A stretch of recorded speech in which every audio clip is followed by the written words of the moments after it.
There are no forests on Earth. When you read this headline out loud, even with the exclamation mark at the end, every sensible person will say that I'm out of my mind, and you will want to show me tons of photos with images of forests. I want you to believe that this is another trick. They make us think that this is a forest, when you actually are looking at 30-meter bushes. This is total bullshit and nonsense, you will say to me. Of course we know what forests look like, because we've all walked in them. Well, I expect that's how you will react, and that's fair, but after watching this video, its headline won't seem so strange to you, because you will reverse your concept of forests by 360 degrees. And now, first things first. We will begin with a well-known picture. Children see 9 dolphins on it, but adults see 2 lovers. A huge difference, don't you think? Try to see dolphins on it and see how hard it is.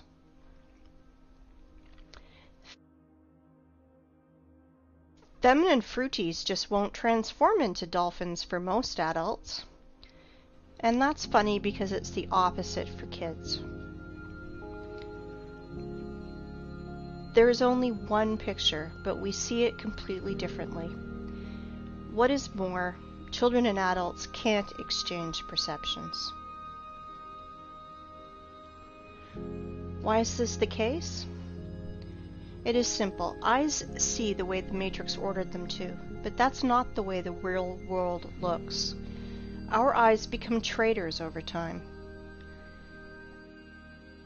We were blinded while in childhood. The outward world is quite different. We see things through a prism of habit and experience. And this prism distorts everything completely. At 30 years of age, this prism works to protect your mind.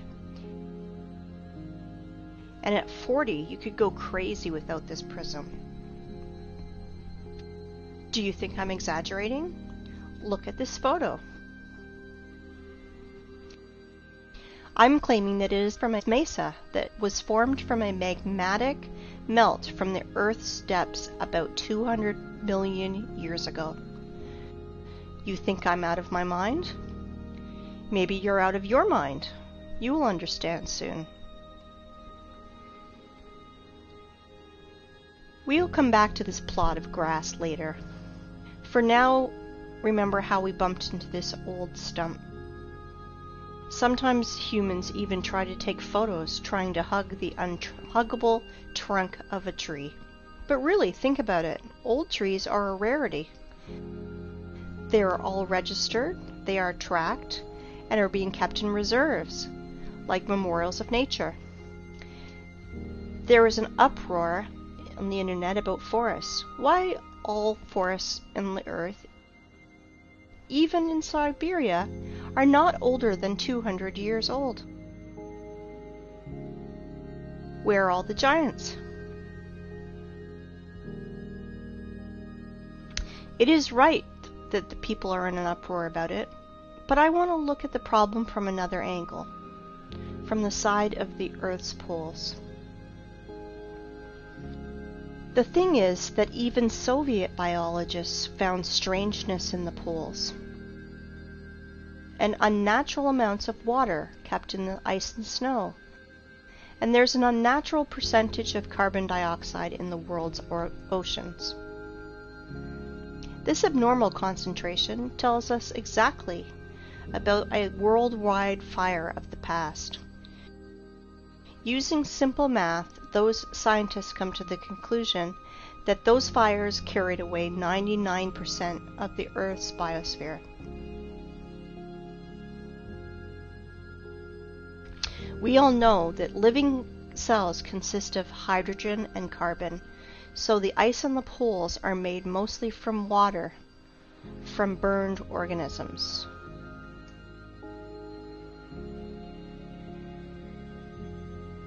And now, think about this number, 99%. It means that everything that now grows, crawls, flies, swims, and runs on the earth is 20,000 times less in volume than before this catastrophe. 20,000 times. To imagine this, look at this picture. This piece of bread is humans, plants, animals. Just this pathetic small piece of bread on this large transport truck represents Earth's biosphere before those times. I hope you understand that today's myth of overpopulation is just pure hoax and nonsense. 100%. But here's the problem. Biologists divided this number between all the continents and only calculated into this figure the dry land, not all the ice and snow that is on the earth. And there's a lot of snow and ice. Fact is fact. But as always, illumination can come suddenly, and stereotypical thinking is to blame. 30-meter tall forests are like a virus that takes over both our brains and especially the brains of biologists, which prevent us from finding a solution to this problem. If plants can't fit broadwise, then we should fit them upwards, and then it should make sense. In this new theory, hypothetical forests of unthinkable height were drawn. And here's the thing. We found these old photos. This is the vandalous felling of the sequoias in the California redwood between 1880 and 1920. These trees miraculously survived the planet's bombardment in 1816. Just imagine how many years this tree needs to grow to these sizes. Then these terrible men come with saws and axes. 1, 2, and no more tree. In proportion of this tree, we can see a rule. The diameter of the stump is 3 times bigger than the woodcutter's or feller's growth. Let's look at this formula. You just think about it. You are entering a forest that is not usually 30 meters, but 100 meters. Here are your fairy forests from fairy tales and books. Forests that are lost because of such barbarians. I understand that they are just wage workers, and they must feed their families, that this is just an order from above. But if every single woodcutter refused to carry out these criminal orders, all the forests would be saved, because their demon bosses are too arrogant to do it with their own hands. And that is why I will send these merry woodcutters' defenders to a well-known place. Look at this photo carefully. They look like satanic bacterias that want to kill the forest organism. For those who think that trees were killed just because of wood materials, I want to dispel your claims. Trees are energy generators. They produce constant electricity, oxygen from photosynthesis, food. They have a root network and are programmed to exchange data. Our ancestry had a theory that trees are programmed to keep data from everything on the planet and save it in their information portal in their carbon fibers. I do not know the reason, but some sequoias that these vandals left alive even put a fence around it and called it a wildlife sanctuary. Of course, park guides will tell you tales from the crypt. How in this stupid Zoic era, stupid sores scratched their booty on the old sequoias of California. Let's summarize everything. Remains of the giant trees of the past are found. and homeless ice and snow of the poles took their place in the mosaic. It seems like everything is clear, but it is not. Nothing is so simple.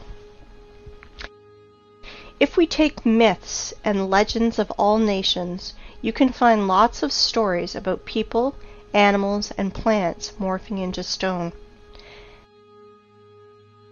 This is normal because paleontologists all over the world dig petrified fossils of humans, animals, and plants. There are so many of them that old museums are overfilled with petrified fossils of clovers, frogs, lizards, pieces of dinosaurs, and so on. Frogs and clovers are fine, but what about the forests? Guys, where are the trees? Old sequoias of California do not fit here because they are made of carbon. It means they are not related to the Silicon era. Why do I know this? First off, they were cut and sawed by standard instruments. All axes and saws would break if they had to cut silicon. So where are the silicon trees, if those giants from carbon are not related to the Silicon era? Guess what? They were found. Guess where? In the same North America, in Arizona to be precise. Ah, this zone of the Aryans. There are so many things going on there. The giant quarry that is now called the Grand Canyon. Like one person under the nickname Wake Up Human said, it is an apogee of the cynicism to name quarry waste as a national park. It is not a national park. It is just a quarry. And think what the ancient Russian word's root kolo is doing in the opposite part of the world. And the root ra, I won't even mention. Here is the city of Aryans, from which left only the vortex that made Hooligan meteorite 50,000 years ago. That's how Wikipedia is telling us this total bullshit. Oh, and by the way, here are our silicon trees. I wanted to introduce to you the museum under the open sky.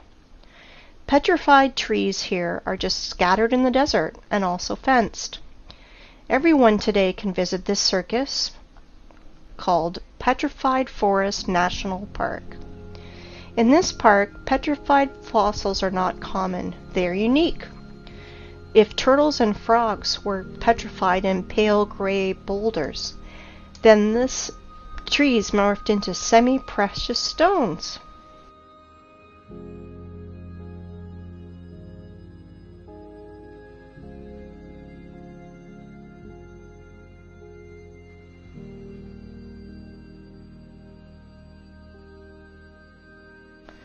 Beautiful stones, aren't they?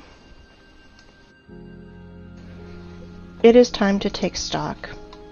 All our forests are young and do not grow higher than 30 meters. Remains of fairy forests were found in the sequoias of California, and biologists put poles of ice and snow in its place. We found petrified fossils of the Silicon era and trees from precious gems. Now everything fits together, right? Or no? In a perfect world, everything fits. In our cursed hell, nothing fits. Since that time, when I was a kid and I saw petrified fossils on a TV show, I was tormented by that question.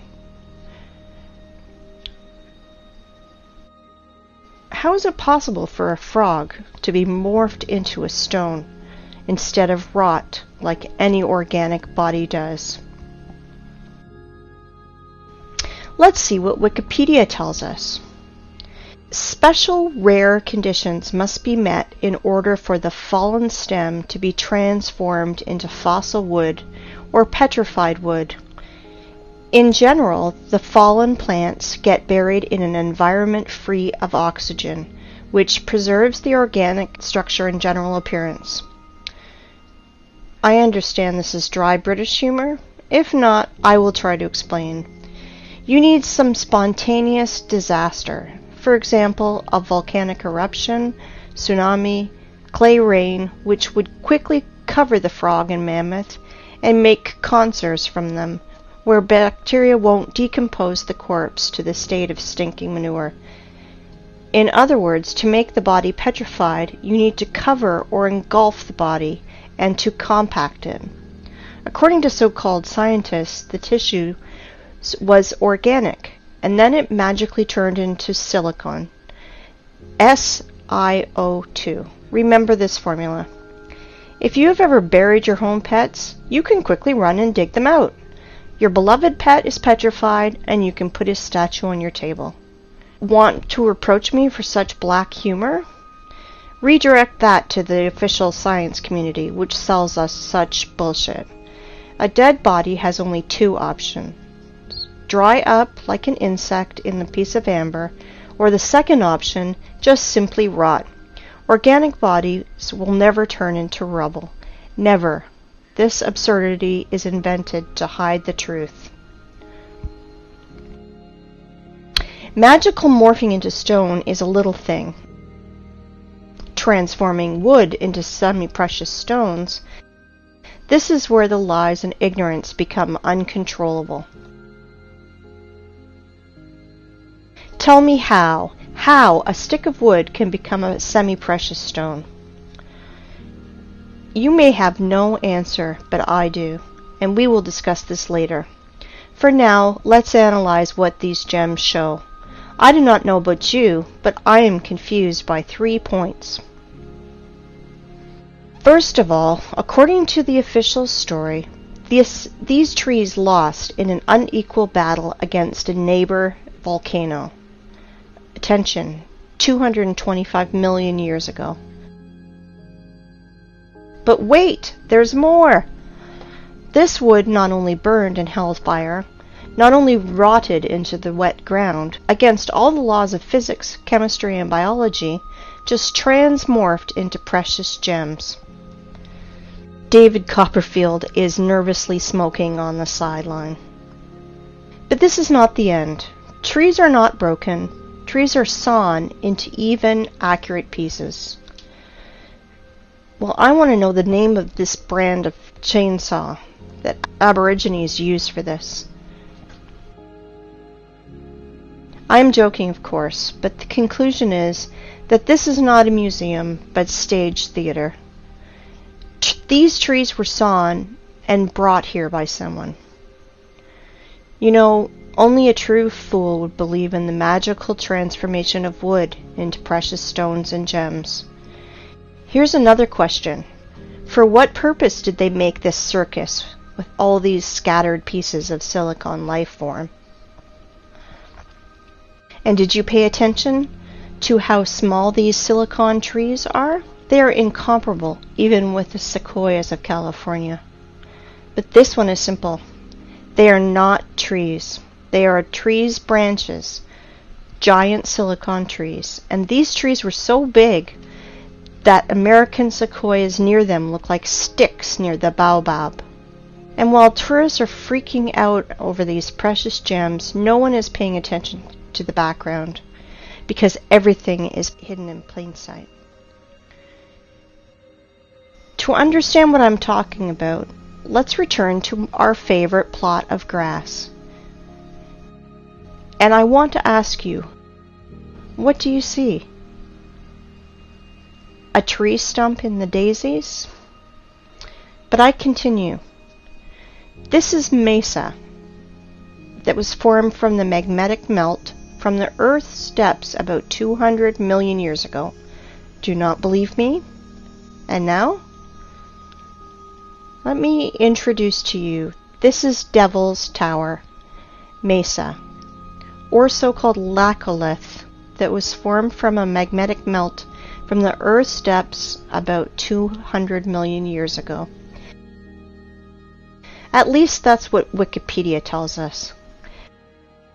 And billions of people believe that this is mesa, laccolith, or a mountain. Really? Let's come closer to our tree stump. to look at his fantastically inexplicable columns. Let's look in the Wikipedia ones again. Igneous rock is formed through the cooling and solidification of magma or lava. Really? What a smart magmatic melt! It's just stood still and froze in the appearance of a perfect hexagonal column for 300 meters in the sky. You can synchronize your instruments with these miraculous columns. Were they squeezed out of cream injector, then tied in a bun like a broom, and then a big giant fan blew near to help the columns to curdle faster? Maybe the columns of Parthenon or Isaac's Cathedral were built in the same way. Gentlemen scientists, are you out of your mind writing this garbage? Humans, are you out of your mind believing this garbage? Claiming that this geometrical masterpiece appeared as the result of a lava fountain is the same bullshit as claiming that a racing car appears on the track because of an explosion at a Ferrari factory.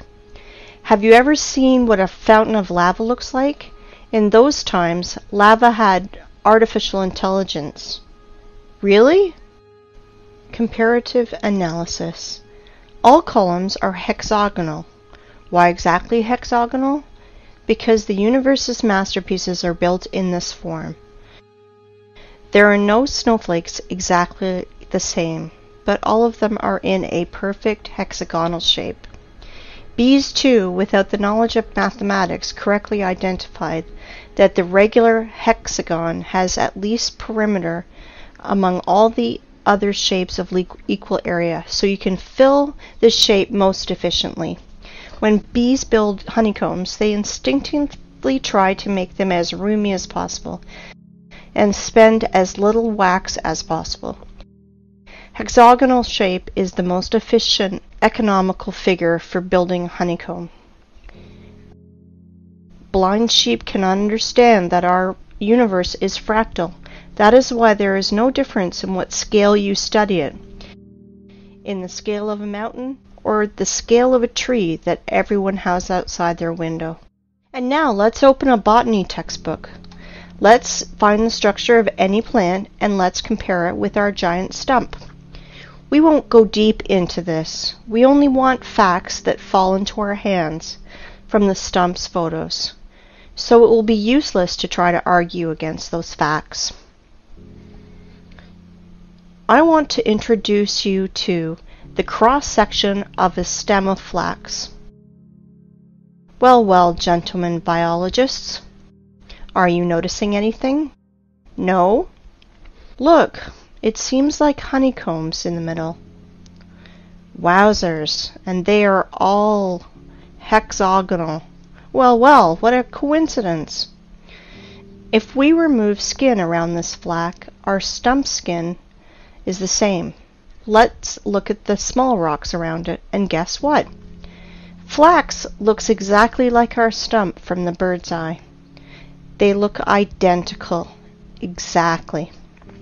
The stump's fibers, like the fibers of the flax, has a hexagonal shape that is strictly preserved. It is geometrical the entire length of the stem, and that is as much as 384 meters. I want you to pay attention. The stump's fibers are even stricter in their proportion, as we learn from the botany textbooks. They are no different for the whole length, but are relative to each other. It is a branch of armature hexagonal cross-section after leaving the metal rolling mill. The fibers are not attached to each other, since they freely exfoliate and fall as the stone erosion goes. Each fiber out of our stump is covered with a thin skin, exactly like fascia, a thin sheath of fibrous tissue enclosing a muscle or other organ.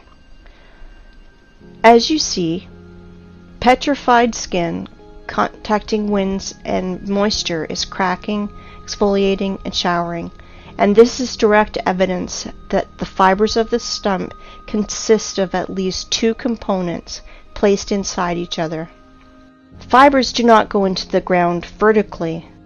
They gradually bend to transform into the root system like every tree does. As you can see, the official story of spontaneous and accidental solidification of lava is 100% bullshit and falling apart quickly.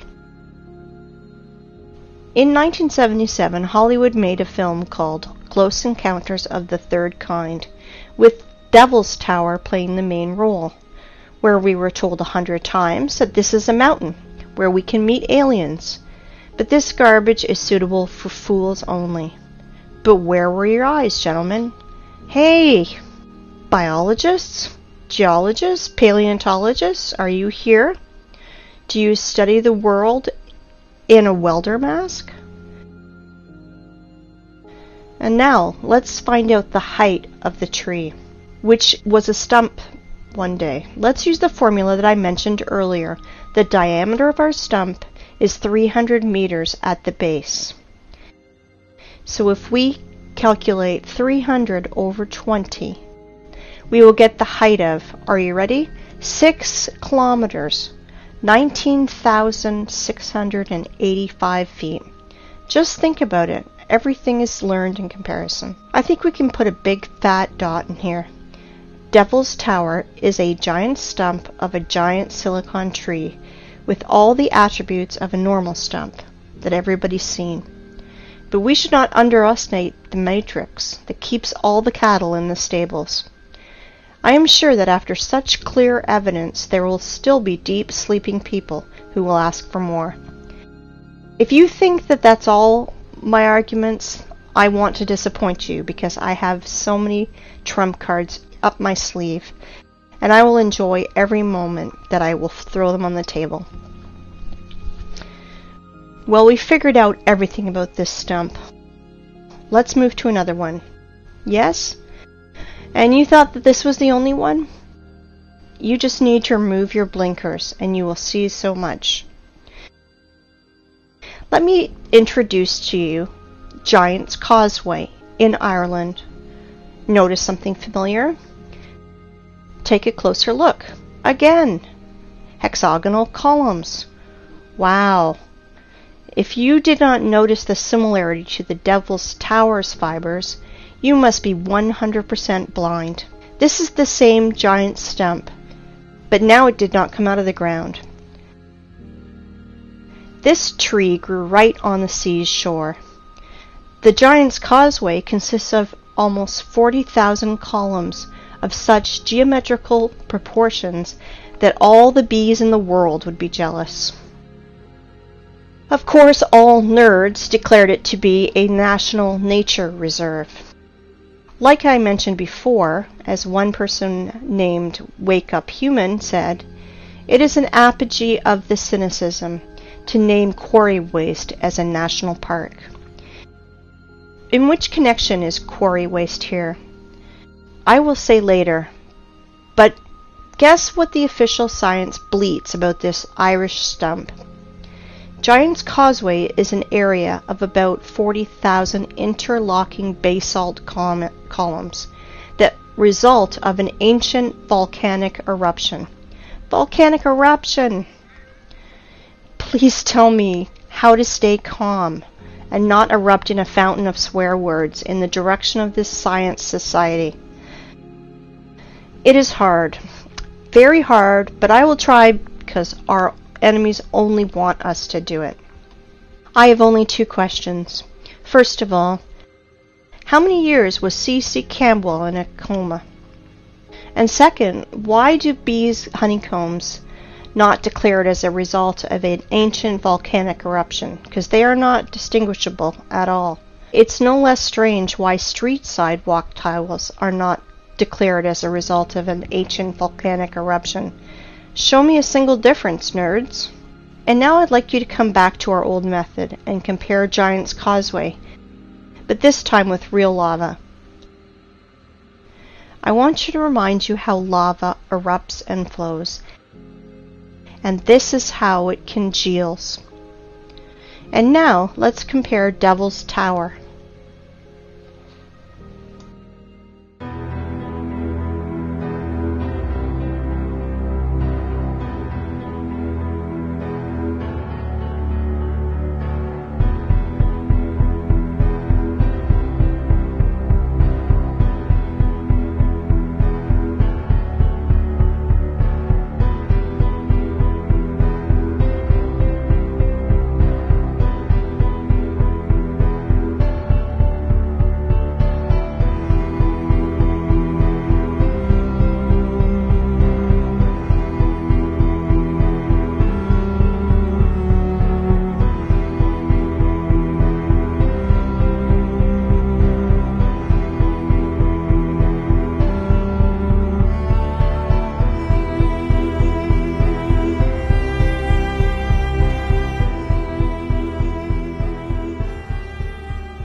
And now let's compare with Devil's Tower with Giant's Causeway.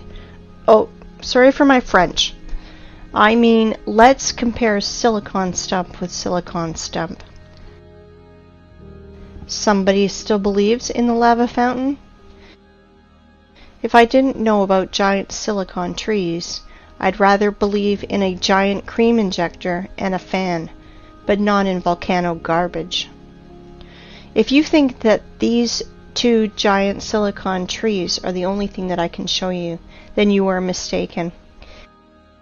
There are loads of them on the planet. The funniest thing is that normal people do not realize that they are stumps. But official science realized that seriously, that they should find out how to hide these trees from people who ask too many questions, and they invented a genius name for these silicon stumps: the basalt cliffs.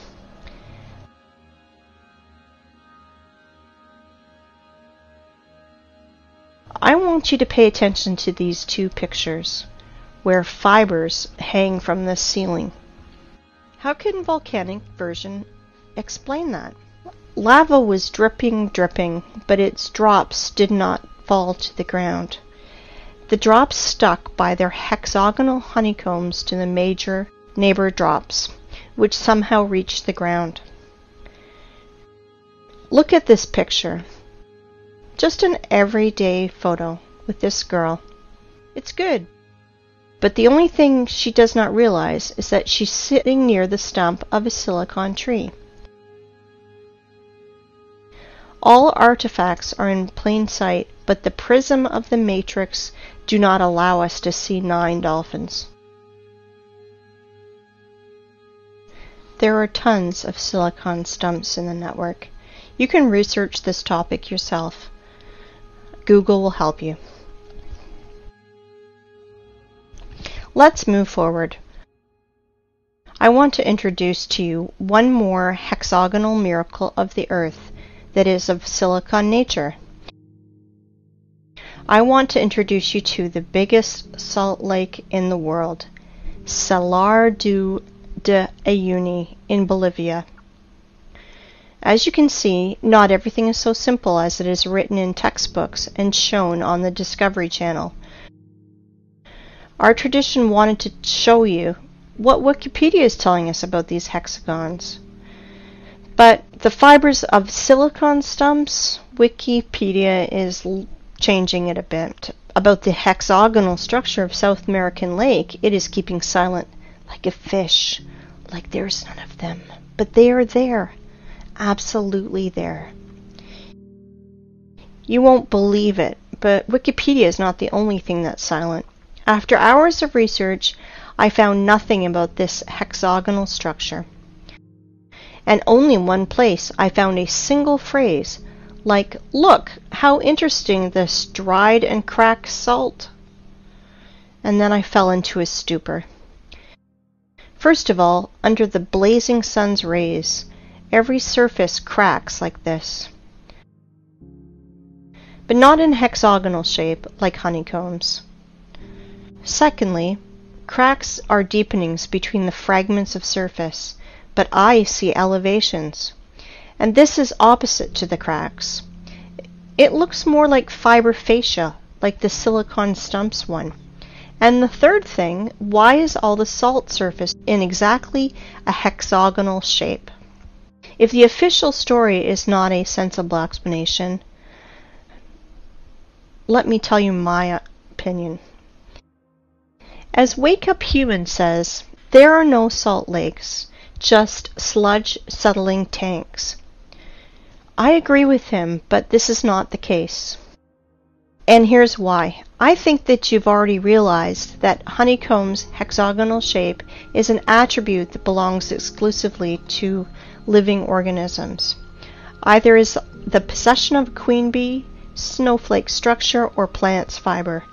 As we see with our own eyes, Salar du Uyuni is not just a giant layer of salt. It was a living being of the silicone form of life, which was scraped out by the adepts of technocracy, by their machines. Now you understand how far we are from reality? If we can't even imagine a giant tree, then how can we imagine a creature from salt, 10,000 kilometers wide? Then the height is impossible to imagine. Now you understand that 7,500 years ago, our planet was so fantastic, fabulous, and beautiful that Cameron with his avatar is a poor substitute. All that is left to us is a desert, which we have turned into a scrapyard. And what I mean by saying scraped out by their machines, well, to be short, while our society was sleeping in this matrix, working 9 to 5 hours a day, doing useless things, dreaming useless dreams, our planet was literally being scraped out, and they are scraping it out now with their giant graders and machines. I will show you later. Well, the theoretical part is over now. It's time for the climax, and we are close to the runway. But before, we should return to our first stump and see one strange thing. I bet you did not notice. We saw many stumps, but this one is special. It has a flat surface on top, which means it was cut down. Yes, exactly, cut or sawed. And now our imagination is asking us, who cut it? For what? What did they cut it with? I will answer this question later. We will put these questions in the background because the stump that was cut is not a single one on the planet. I will tell you even more. Devil's Tower is a small one compared to the others. Boys and girls, our aircraft is ready to fly. Of course. Well, we have no course. We will fly around the planet. Fasten your seatbelts and better hold on to the handrails, because everything you will see will overturn your notion of rocks and mountains. Let's go! While we're flying, let's play a game. Find 10 differences. Though there are only 2 differences, material and size.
These stumps are sticking out everywhere on the whole planet. There are hundreds of them. Scientists call them mesas, which means table in Spanish, because they have a flat peak, flat as a table. Well, cool, stumps. And now let's remember the beginning of our conversation. We thought we saw forests and even walked in them. So what does it matter if they are only 30 meters high? Is there a difference? We're pleased with the one we have left. We enjoy its beauty. We are accustomed to these forests, so we don't need another. Then we discovered that the old forest was preserved in the U.S., which is described in fairy tales and myths, giant 100-meter sequoias. This is the picture our mind draws when we hear the words fairy forest. Let's think about the sequoias in California and the prism of matrix forces, otherwise our mind's protectors will melt, because Devil's Tower is actually a 6-kilometer high tree. But realize that Devil's Tower is a young plant compared to other trees on our planet. For example, this mountain in Cape Town in Africa is really impressive. This plateau is 3 kilometers in diameter. If we multiply 3 by 20, we will get a tree of 60 kilometers high. Do you have any clue how big its branches are? On one of the branches, you could easily place a huge residential area with all the shopping malls, schools, and parks. Just imagine how huge it is. Of course, your mind will never see that this mountain in Africa is really a tree that is 10 times higher than the Devil Tower tree, 60 kilometers higher. But guess what? That's not the limit. In the work of Russian scientist and poet Alexander Sergeyevich Pushkin, we can read about giant fairy oaks that was on the Bayan Island near Lokomori, and we now believe has been killed by our government.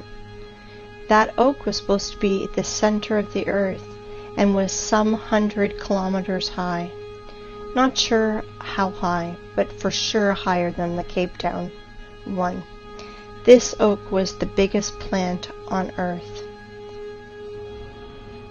Remember in the beginning I mentioned our prism of the mind that helps to preserve it but distorts reality? Ask any person to show you trees on the right photo, and he will immediately put his finger on the green on the ground. Without noticing that it's only pathetic bushes, it looks more like moss in comparison to this size. But definitely not a forest. Now you understand why we can't find 9 dolphins? But do not dwell on fish and stumps. Once again, I urge you to think in planetary sizes. If instead of dolphins and stumps, we see lovers and mountains, imagine what is hidden from us with a curtain. That is why the apocalypse is translated as curtain opening. Do you understand now why I mentioned this matrix prism in the beginning? Through which we are looking, and it turned out that we see nothing. The real world is different. I can call today's state of society a real dream, and the sad part is it is not figurative. You know, in the Russian language, the word tree is spelled D-E-R-E-V-O, de-re-vo. The word ancient tree is spelled D-re-vo, and the word ancient trees is spelled de revnost. It means in Russian language, the language of the Aryans, time, when giant old trees grew. Interesting, isn't it? Well, let's put all that in our pocket and continue our flight. I think you will ask me, and maybe it's time to ask questions. Who cut down this forest? Why did they cut it? What did they use it for? No, it is too early to ask that. We know that the whole face of the planet was covered by giant vegetation. So we can ask ourselves, where did all the other forests go? The thing is that this so-called mesa are just single ones, because only the best were chosen for cutting. Whole other forests of the planet were laid down by blast waves. We reviewed only stumps with flat peaks. Does anyone remember how not cut but actually broken trees look like? I will remind you. Understand my hint? Let's play the game again. Find 10 differences.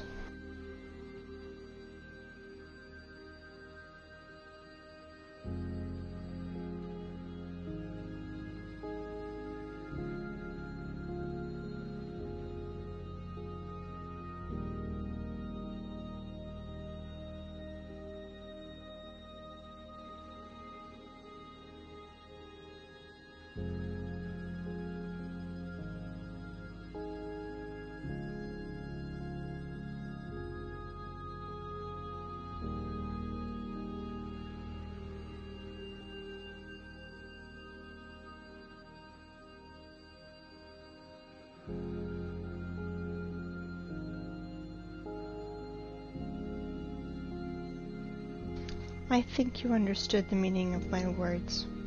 So I want you to look at the highest stumps of our planet. They were mined like a quarry and were broke by blasts. For example, the tree Everest.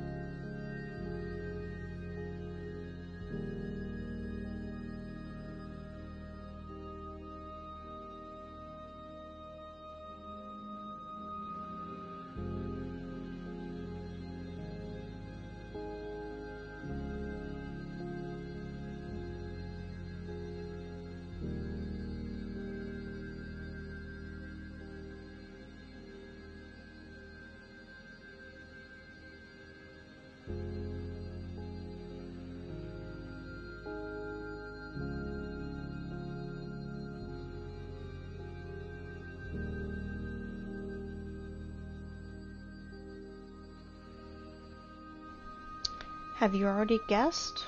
There are no such things as rocks on our planet. They are all just pieces of broken stumps.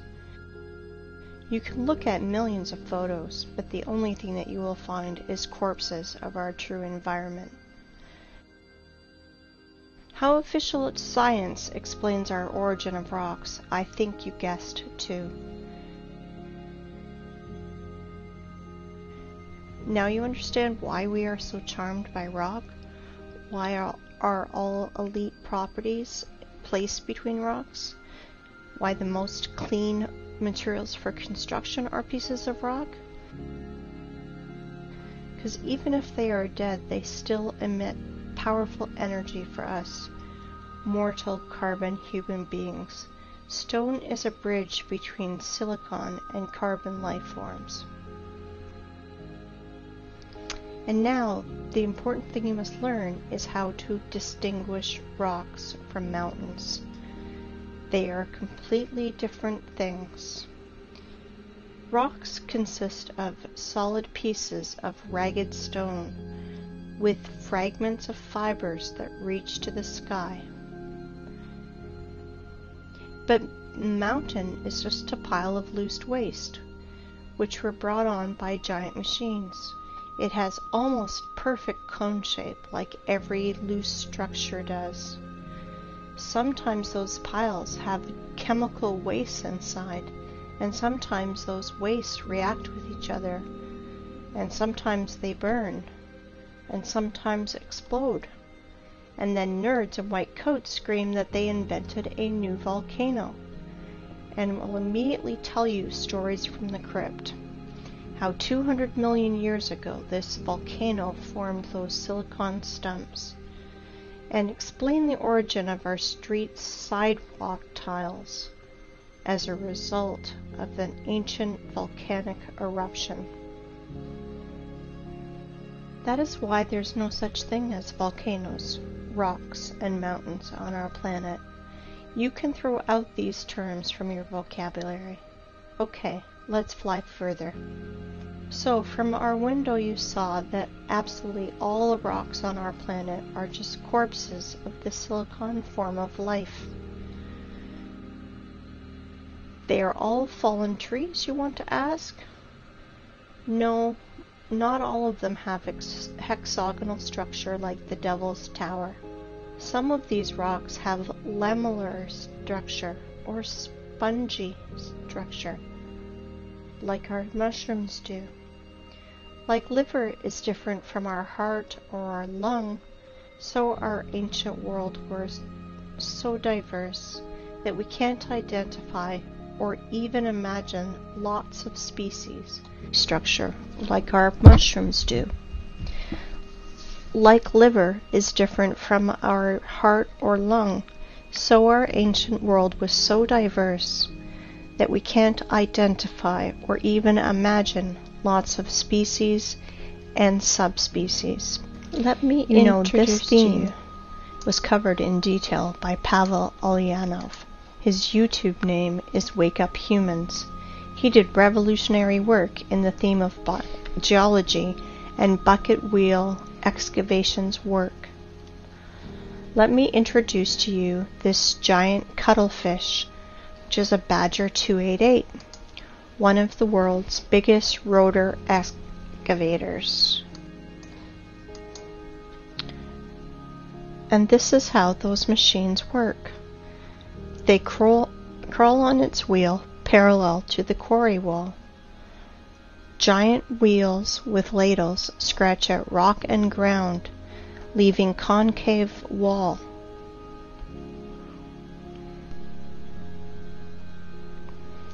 Geologists must be hypnotized in schools while they are students, because why else would they call quarry waste miracle of nature? Like, for example, this cliff in Australia. Want to laugh? If you do not believe in the idiocy of this last stage, just Google wave rock and check the official explanation. 100% unbelievable how people buy into this. Some people will ask which stone was part of the living plant and which not. I want to tell you that at least 7,500 years ago there were no such things as stones. Everything you find now was part of our ecosystem. But then people said they want to be gods themselves, and they screwed everything up.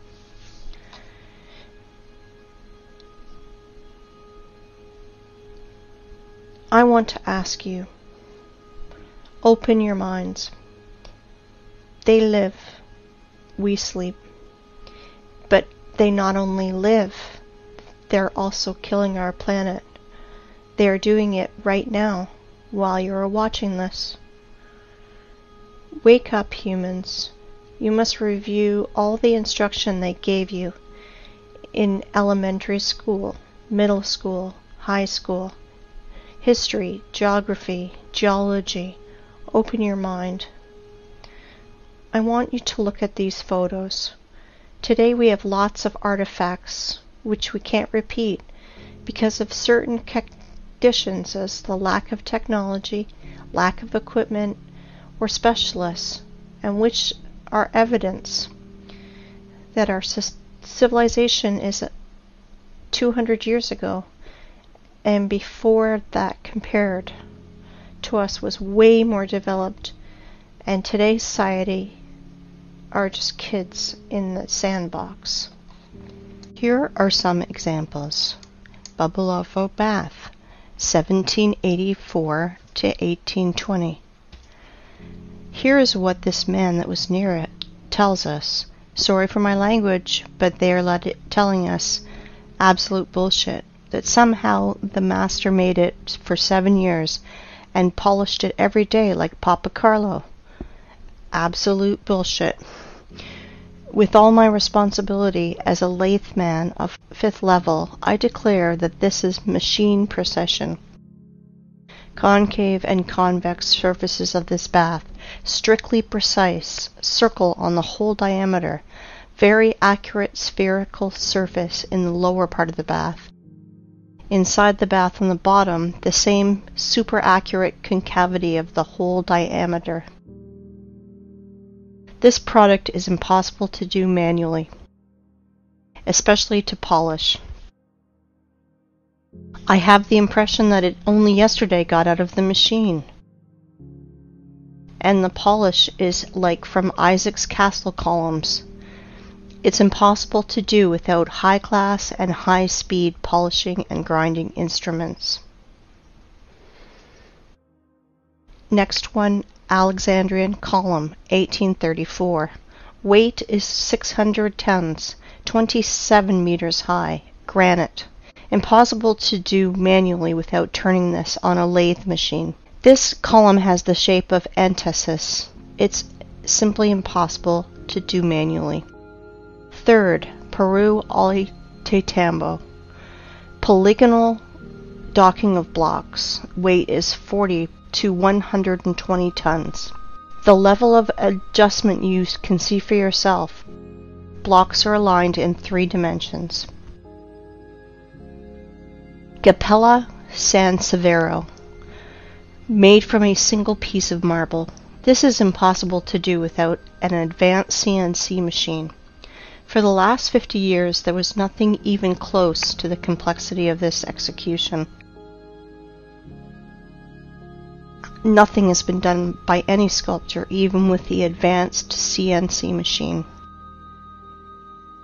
Marble tombstone on the monumental cemetery Strangolano Museum in Genoa. 6. Stone bridges in Sevastopol. Each polygonal stone of the bridge is essentially a single sculpture, an example of modern work. The stone on the left. By today's standards, it is considered quite acceptable. All cities on this planet were built of stone in the antique style, with pre-designed layouts of streets, avenues, embankments, and so on. All cities had a stone bastion wall. The construction volume, which is often equal to the construction volume of the whole city. Somewhere between 1780 and 1815 we experienced nuclear war. And it is likely not the first time in the world, which resulted in a nuclear winter in 1816. A year without summer. The Anglo-Saxons called it 1800 and froze to death. Here are some screenshots from Google Earth. Photos of nuclear craters in the territories such as Belarus. Such craters are easy to find. White traces around craters are broken limestone, the basic material of that time. To visualize the damage, search in Google Roger Fenton Crimea or James Robertson Crimea and see the pictures, and you will see the photos of these first war photographers that were sent to Crimea in 1853 after the nuclear war to take pictures of the siege of Sevastopol. Compare vegetation then and today. This is an example of a photo of Sevastopol by Fenton. Until the 18th century, houses were built entirely of limestone. for cutting were used advanced machines to make perfect parallelepipeds. Here are some photos of a house in Crimea. All houses in all cities of old USSR are covered in clay for 3 or 4 meters. All houses that are deep in the ground for 3 to 4 meters and have such good quality. It takes 200 years, and during the Soviet era, such masonry of limestone is considered to be very good. This is Eski Kermen. Illiterate guides will tell you that this is one of the cave cities of Crimea, where people lived. And when I asked about this track, I was told that this track was done by cartwheels of local nobility. And this is another so-called cave city of Crimea. And this is a modern quarry where limestone is mined. This photo is made before the revolution of 1917. You can see that from the limestone is accurately cut segments, the bottom of which runs the railway and where a house stands. And now a very important photo of Inkerman Quarry, the name Champani, made in 1890. You can clearly see cut passageways through the hill, 100 meters in width and 80 meters high. Under the vertical wall we can see small pieces of limestone and limestone crumb that fell off because of working saw machining. In the cut holes we can clearly see houses. Some of these holes are beginning of catacombs, some of which extend for hundreds of kilometers. They conducted a large-scale underground mining of limestone. In the days of the Second World War, in the catacombs were hospitals, warehouses, headquarters, and trucks freely drove in and out of these catacombs. By the way, there are ancient catacombs in any city of the world. Near Odessa, there is a catacomb that is 2,500 kilometers long. Everything they tell us, rocks, canyons, ravines, cliffs, are just nothing more than quarry wastes. And there are very old quarries over there, and many fresh ones. This is a white rock in Belogorsk, near Crimea. It is a limestone quarry. The wall was formed as a result of the cut slope of the hill. Want to see more? Look at this passage from which a huge mass of limestone was taken. They lied to you. And guess what they call it? They call it the Valley, a beautiful wonder of earth. Check this out. This is an old photo from the 19th century. The mound of the vertical walls of limestone chips are not yet overgrown with vegetation. This is an old painting from the year 1855. We can see ancient giant quarry wastes in the background. Are you impressed by the scale of mining in just little Crimea? I want to tell you more. There is no cubic meter of land, probably 100 meters deep over the entire earth, which would not have been in its time mined, milled, masticated, and discarded. It is not a planet, but a giant quarry waste pit, where in the most violent and barbaric way the entire periodic table of Mendeleev is extracted. And now, look at these photos and pay attention to the tiered structure of the quarries and mines. The rotor excavated tiered cuts are massive. It is a formed structure with right angles when viewed from above. And now I want to show you the mountains, ridges, gorges, canyons, cliffs, in almost uninhabited ways. Often they are named by the people who discovered them. Are all academics and professors of geology and other science nerds too blind to see it? Mountain on the Kola Peninsula. I do not know the name. Mountains on Antarctica that were only discovered in 1820. Antarctica. Here are even the traces of the heavy machines and equipment. Greenland. Watkins Mountains. Look at the scale of the mining. Greenland. The flight from Frankfurt to Los Angeles. Gunbjorn. The highest mountain in Greenland. 3,700 meters. No problem. Almost completely gutted. Svalbard, Norway. Aurora Borealis in the background of quarry waste. Antarctica, Transantarctic Mountains. At the foot, the traces of machines are still visible. Antarctica, Transantarctic Mountains. Quarry systems. Pay attention to the background.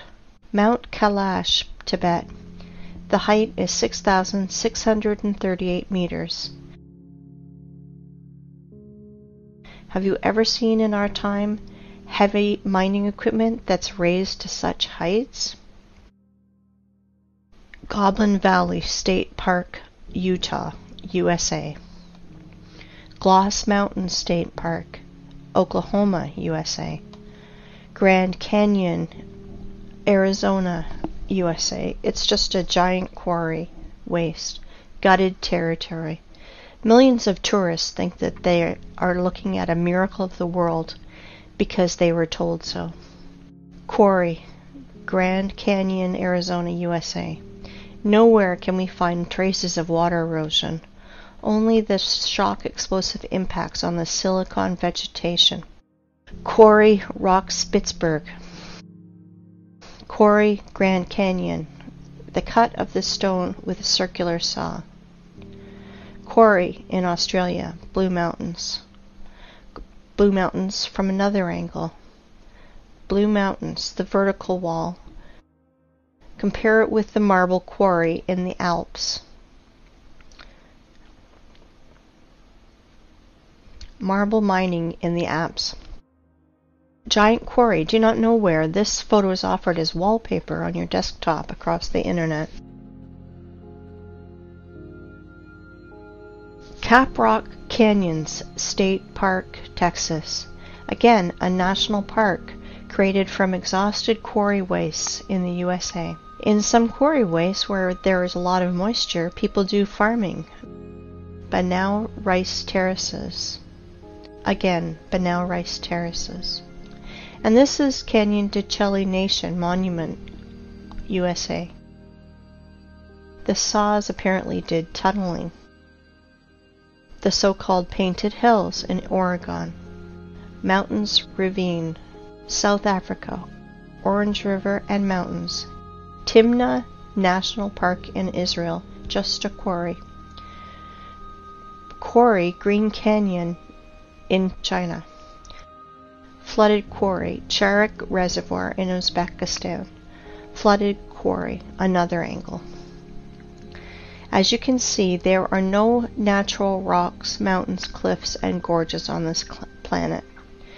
You know, while people argue on the internet how flat the earth is, like a pancake, or maybe a little concave, our masters are literally devouring our home and turning into a desert and a scrapyard. Guess what? It appears there are quarries on our planet the size of several countries. For example, in Tajikistan, Afghanistan, Uzbekistan, Turkmenistan, Kazakhstan, and Iran, there is almost no soil in these parts of the country, because a 100-meter layer of soil and all living things on it was removed. It looks like the Ural Sea and the Caspian Sea are just giant flooded quarries. Yes, all areas in the world that is painted yellow on Google Maps are the bottom of quarry wastes. Uzgurt Plateau. In the middle of the picture is a group of cars. If you fill this quarry with a layer of water 1,500 meters high, you will get an analogy of the Sea of Azov. And this is the Sea Azov, flooded old quarry. The bottom is as smooth as a table on which rotor excavators rolled. The maximum depth is 15 meters. Perhaps thorium was mined here. The edge of the Karakum Desert, the area of which is 350,000 kilometers squared. The impression is that planetary reapers worked here. In reality, quarry, for the rest of the population, Canyon Yangakala, the wonder of the world, in Turkmenistan. In reality, quarry, for the population, Plateau Tozber, Kazakhstan. USA Monument Valley, USA. Previously, this area was several hundred meters high, up to the stumps of the silicon trees in the background. Same Monument Valley, USA. Namibia. The desert is the bottom of a quarry. Egypt. The top layer is scraped out with soil, and all living things on it, also burnt by nuclear blast. Most part of Australia is cut and scraped almost completely. No soil, only red desert left. Australia, Nigeria, desert. The conclusion is deserts are 100% artificial. They emerged as a result of long-term mining activities. Even more, you can easily safely replace the words canyons, gorges, rocks, ravines, plateaus, mountain lake, and just simple lake in your vocabulary to the words quarry, mine, flooded quarry, flooded mine. Krivobor in Russia. Krivobor in a different angle. In the middle of this island, overgrown with bushes, stood a rotary excavator. Kruitvann in Switzerland, obviously the work of a rotary excavator. Siberia, Anabari quarry. And now look at this. This is pile of waste rock in Donbass. The height sometimes reaches 300 meters. Inside them are chemical reactions. They burn, and sometimes they even explode when they accumulate excess pressure, and more. Let me introduce to you this pile of waste called Vesuvius in Italy. 1,281 meters high. But science nerds will tell you that this is a volcano because it is burning, even once it exploded. What a story! How people buy into it is beyond me. And now let's look at the biggest pile of waste, called terracons or volcanoes.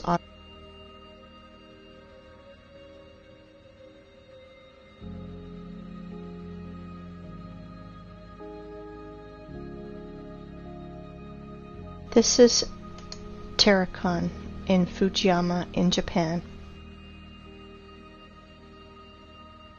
People, if you think that our masters lie to you, you are still sleeping. If you think that the earth is flat, you are half awakened. We are on a desert and a giant quarry that we are turning into a scrapyard.